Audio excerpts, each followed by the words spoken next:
बर्तमान आम कहूँ तालचेर ब्लॉक अंतर्गत कंकिली ग्रामर कथा विपदपूर्ण भाव रही।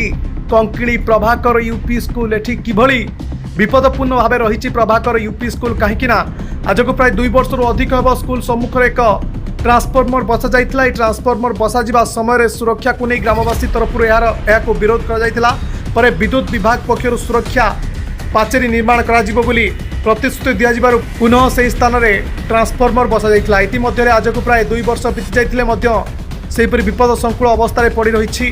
विद्युत विभाग अधिकारी को बारंबार अभियोग कलापर तार चारिपार्श्वर आज जाए कौन प्रकार तार बाड़ किंबा इटार चांदनी करागला नहीं। ए स्थानटी एक जनगहलीपूर्ण होता बेले सम्मुख रही विद्यालय और मंदिर। यहपरि एक संवेदनशील स्थान में ट्रांसफॉर्मर बसाई तार सुरक्षा प्रति दृष्टि नदेवा विद्युत विभाग अपारगता को दर्शाऊँच। जदि कौन प्रकार अघटन घटिले ताहले कौन संपूर्ण दायी रहिबे विभागीय अधिकारी एमती किसी प्रश्न जनसाधारण माने उठाउछंती। आम ग्राउंड लेवल जाए किसी कंप्लेन आसना से Prabhakar high school Prabhakar school सामना जो ट्रांसफॉर्मर कितु जेहेतु कंप्लेन आसला आम निश्चित कार्यानुष्ठान ग्रहण करूँ। जोटा अनसेफ लोकेशन अच्छे आम निश्चित सेफ करूँ। से काली भितर ही आम सेफ करने चेष्टा करूँ।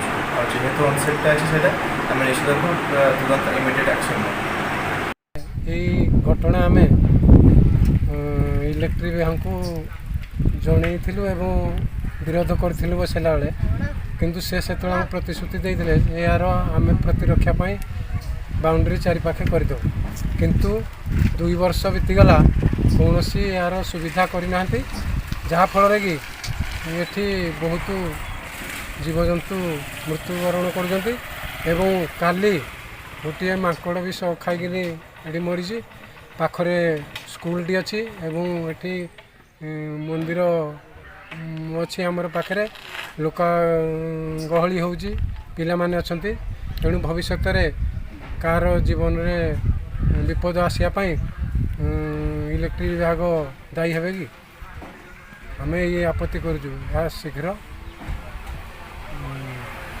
पाचेरी निर्माण करा।